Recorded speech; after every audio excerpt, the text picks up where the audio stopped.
అనగనగా ఒకానొక ఊరిలో బండోడు బక్కోడు అనే ఇద్దరు ప్రాణ స్నేహితులుండేవారు. వారు ఎవ్వరినీ పట్టించుకోకుండా గాలికి తిరుగుతూ ఉండేవారు. వీళ్ళని ఎలా అయినా ఒక దోవలో పెట్టాలని సంబంధాలు చూసి పెళ్లిళ్లు కూడా చేశారు వీళ్ళ తల్లిదండ్రులు. అయినా సరే వీరిలో ఎటువంటి మార్పు లేదు. రోజులు గడుస్తూ ఉండగా బండోడికి బక్కోడికి పిల్లలు కూడా పుట్టారు. అయినా సరే వీరిలో మార్పు లేకపోయేసరికి ఒకరోజు, ఒరే బక్కోడా, నిన్ను పోషించడమే దండగా అనుకుంటే ఇప్పుడు మేము నీ పెళ్ళాన్ని పిల్లల్ని కూడా పోషించాల్సి వస్తుంది. ఇలా అయితే మా వల్ల కాదు. ఇంకా మీరు వేరు కాపురం పెట్టుకోవాల్సిందే నాయనా. సరేలే అని చెప్పి కోపంగా అక్కడ నుండి వెళ్ళి జరిగిన సంగతంతా బండోడికి చెబుతాడు. అప్పుడు బండోడు, ఒరేయ్, మా ఇంట్లోనూ ఇదే వరుసరా. అయినా మనకెవరూ వద్దురా. నాకు నువ్వు, నీకు నేను, అంతే. ఒకవేళ నాకన్నా నువ్వు ముందు చనిపోతే నేనే ఎత్తుకొని వెళ్ళి నిన్ను కాలుస్తాను. నువ్వైనా అలానే చేయాలరా. అబ్బా, ఎంత ప్రేమరా నేనంటే. సరే, అలాగే చేద్దాం. కానీ మనం ఏదైనా పని చేయాలరా. అయితే మా ఇంటెదురుగా ఉండే కంసాలు చేసే పని నేను రోజు చూస్తున్నాను కాబట్టి నాకు బంగారు ఆభరణాలు చేయడం వచ్చు.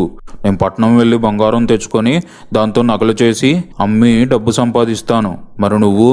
నేను పట్నం వెళ్ళి నెయ్యి కొనుక్కొని వచ్చి ఈ చుట్టుపక్కల గ్రామాల్లో అమ్మి సొమ్ము చేసుకుంటాను. మరి ఇంకేం, రేపటి నుండే పని మొదలు పెడదాం. అలాగేరా అని చెప్పి మరునాటి నుండి వారు వారి వారి పనుల్లో నిమగ్నులవుతారు. అలా చూస్తూ ఉండగా చాలా రోజులు గడుస్తాయి. వారి వారి వ్యాపారాల్లో వారు మంచి లాభాలు పొందుకుంటూ ఉంటారు. అలాంటి సమయంలో ఒకరోజు, ఒరే బండోడా, ఇదిగో నేను పట్నంలో కొన్న బంగారం. దీంతో ఒక మంచి ఉంగరం చేసివ్వరా. అలాగే రా అని చెప్పి ఆ బంగారం తీసుకుని ఒక ఉంగరం చేసి ఉంచుతాడు. మరునాడు ఉంగరం కోసం వచ్చిన బక్కోడికి ఆ ఉంగరం ఇస్తాడు. అప్పుడు, ఉంగరం చాలా బాగుందిరా అని చెప్పి ఉంగరం తీసుకుని వెళ్తాడు. అలా ఊరూరా తిరుగుతూ నెయ్యి అమ్ముకుంటున్న బక్కోడి ఉంగరం రంగుపోతూ వస్తుంది. కానీ బక్కోడికి మాత్రం బండోడి పైన ఎటువంటి అనుమానం రాదు. అలా రోజులు గడుస్తూ ఉండగా ఒకరోజు ఒక ఊరిలో ఉన్న కంసాలికి నెయ్యి అమ్మడానికి వెళ్తాడు బక్కోడు. అప్పుడు ఆ కంసాలి బక్కోడి చేతిలో ఉన్న ఉంగరాన్ని చూసి, ఏంటయ్యా ఇంత నెయ్యి అమ్ముతున్నావు? బాగానే వెనకేసి ఉంటావు కదా, మరి ఎందుకు రాగి ఉంగరం పట్టుకొని తిరుగుతున్నావు? అయ్యా, మీరు పొరపడ్డారు. ఈ ఉంగరం బంగారందేనయ్యా. నేను 40 సంవత్సరాల నుండి బంగారు ఆభరణాలు చేస్తూ ఉన్నాను. నాకు ఏది ఏమిటో తెలీదా? నిన్నెవడో మోసం చేశాడు. అది రాగి ఉంగరం. అవునా అయ్యా? నా కళ్ళు తెరిపించారయ్యా అని చెప్పి అక్కడ నుండి నేరుగా బండోడి దగ్గరికి వెళ్తాడు. నేను నీకు బంగారం ఉంగరం చేయమని ఇస్తే నువ్వు నన్ను ఎందుకు మోసం చేశావు? నేను నిన్ను మోసం చేయడం ఏమిట్రా?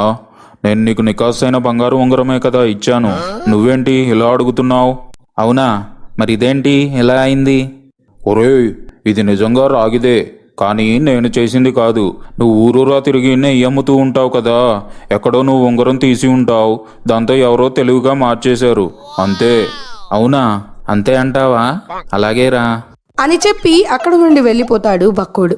అలా తాను వెళ్ళిపోయిన తర్వాత, అమ్మయ్యా, నేను బాగానే తప్పించుకోగలిగాను అని అనుకుంటాడు. అలా అక్కడ ఇల్లు చేరుకున్న బక్కోడు, ఓరి బండోడా, నాకు సమయం రాకపోదు.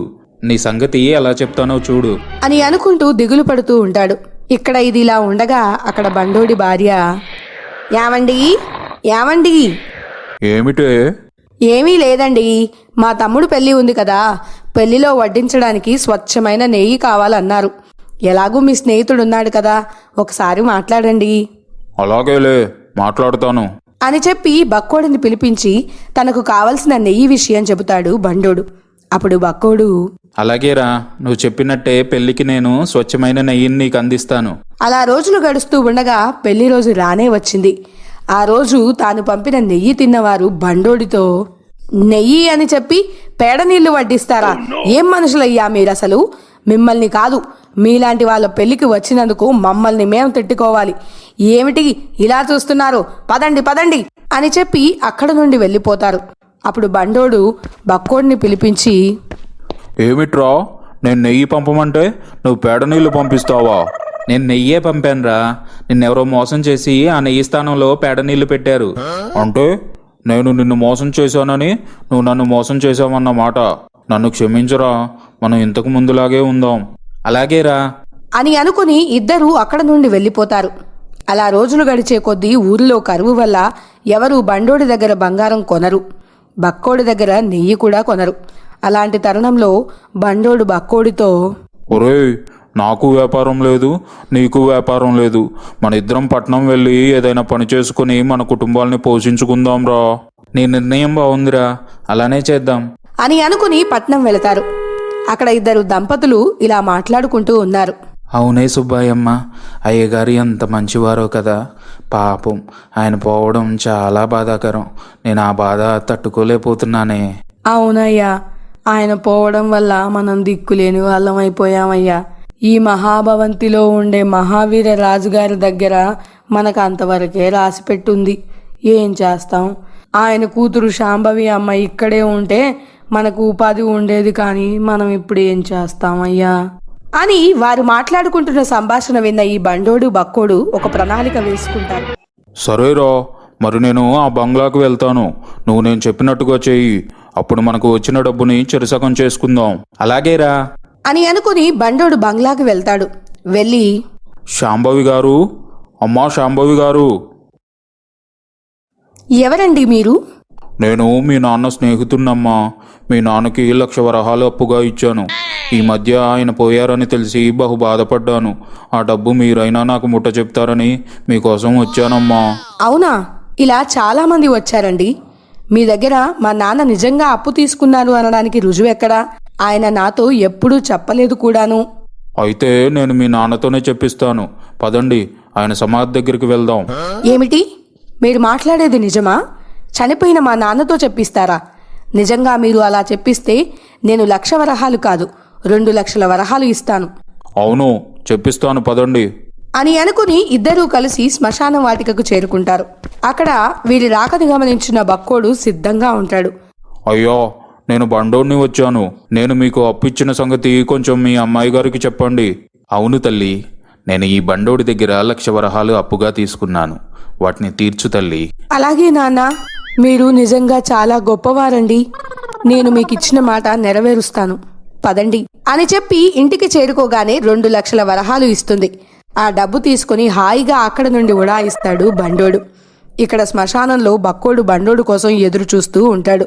చూసి తాను మోసపోయాడని గ్రహించి శాంభవి ఇంటికి వెళ్ళి బండోడు వెళ్ళిపోయాడని తెలుసుకొని అక్కడి నుండి ఇంటి దారి పడతాడు. అలా తాను వెళ్తున్న దారిలో బండోడిని చూసిన బక్కోడు తాను కొత్తగా కొన్న బూట్ల జతలో నుండి ఒకదాన్ని తన ముందుకు విసిరేస్తాడు. ఆ బూటును చూసిన బండోడు, అబ్బా, ఈ బూటు ఎంత బాగుందో, ఇంకోటి కూడా ఉంటే ఎంత బాగుండు. చి, ఈ ఒక్కదాన్ని నేనేం చేసుకోను అని దాన్ని అక్కడే వదిలేసి వెళ్తూ ఉంటాడు. అది గమనించిన బక్కోడు తనకంటే ముందు వెళ్ళి మిగిలిన ఇంకో బూటును ఆ దారిలో విసిరేస్తాడు. అది చూసిన బండోడు, అబ్బా, ఈ బూటు ఇక్కడ ఉందని తెలిస్తే దాన్ని అక్కడే వదిలేసేవాడిని కాదు కదా. ఇప్పటికైనా ఏం మునిగిపోయింది, వెళ్ళి ఆ బూట్ని తెచ్చుకుంటా అని చెప్పి సొమ్మును వదిలి బూటు కోసం వెనక్కి వెళ్తాడు. అది చూసిన బక్కోడు ఆ డబ్బు తీసుకుని హాయిగా అక్కడ నుండి ఉడాయిస్తాడు. అక్కడ తన ఇంటి పెరట్లో డబ్బుని దాచి తన భార్య దగ్గరికి వెళ్ళి, నేను కొన్ని రోజులు ఒక రహస్య స్థలంలో దాక్కుంటాను. బండోడు వచ్చి అడిగితే ఇక్కడికి రాలేదని చెప్పు. అలాగే ఇదిగో ఈ సొమ్ము తీసుకొని ఇంట్లోకి కావాల్సిన సరుకులు కొను. నేనున్న చోటికి రోజు భోజనం తీసుకొనిరా. అర్థమైందా?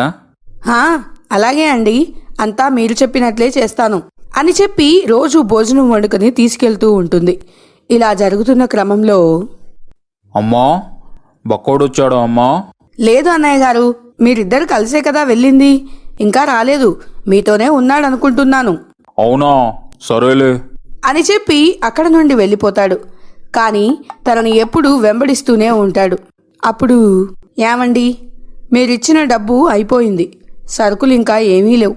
అవునా, మన ఇంటి పెరట్లో డబ్బుంది, దాన్ని తీసుకొని కావలసినవి కొనుక్కో అని చెబుతాడు. ఆ మాట చాటుగా విన్న బండోడు పరుగున అక్కడికి వెళ్ళి ఆ డబ్బు తీసుకుని హుడాయిస్తాడు. డబ్బు కోసం వెళ్ళిన బక్కోడి భార్య ఆ డబ్బు లేదు అని తెలుసుకుని ఆ సంగతిని బక్కోడికి చెబుతుంది. అప్పుడు, అమ్మా, ఇదంతా ఆ బండోడి పనే. సరే, నువ్వు ఇంటికి వెళ్ళు అని చెప్పి బండోడి ఇంటికి వెళ్తాడు బక్కోడు. తను వెళ్ళి చూసేసరికి బండోడు మంచం పైన పడి ఉంటాడు. అతన్ని చూసిన బక్కోడు, ఏం జరిగిందమ్మా? ఏమో అన్నా, ఓ అచ్చటా లేదు ముచ్చటా లేదు 10 రోజుల నుండి మంచం మీదే సచ్చినోడల్లే పడి ఉంటున్నాడు అని బండోడు చెప్పమన్నట్టుగానే చెబుతుంది. అది విన్న బక్కోడు, సచ్చినోడల్లే కాదమ్మా, నిజంగానే చచ్చిపోయాడు. తాను నేను మంచి ప్రాణ స్నేహితులం.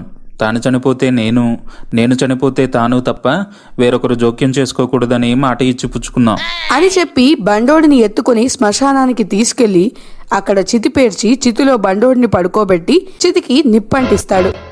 ఆ సెగకి లబో దిబోమని లేచి, అరే బక్కోడా, నిన్ను మోసం చేయాలనుకోవడం నా తప్పే. వచ్చిన సొమ్ముని చిరుసగం చేసుకుందాం. ఆ తర్వాత నువ్వెవరివో నేనెవరినో అని అనుకుని డబ్బుని చెరొక 1,00,000 వరహాలు పంచుకొని ఎవరి దారి వారు చూసుకుంటారు. అలా ఈ కథ సుఖాంతమయ్యింది. కథ నచ్చిందా? అయితే లైక్ చేయండి, షేర్ చేయండి, సబ్స్క్రైబ్ చేయడం మర్చిపోకండి. మీ విలువైన సలహాలు సూచనలు కామెంట్స్ రూపంలో తెలియపరచండి. మీరు మొదటిసారి మా ఛానల్ని విజిట్ చేస్తే మా ఛానల్లో ఉన్న ప్రతి కథను వీక్షించండి.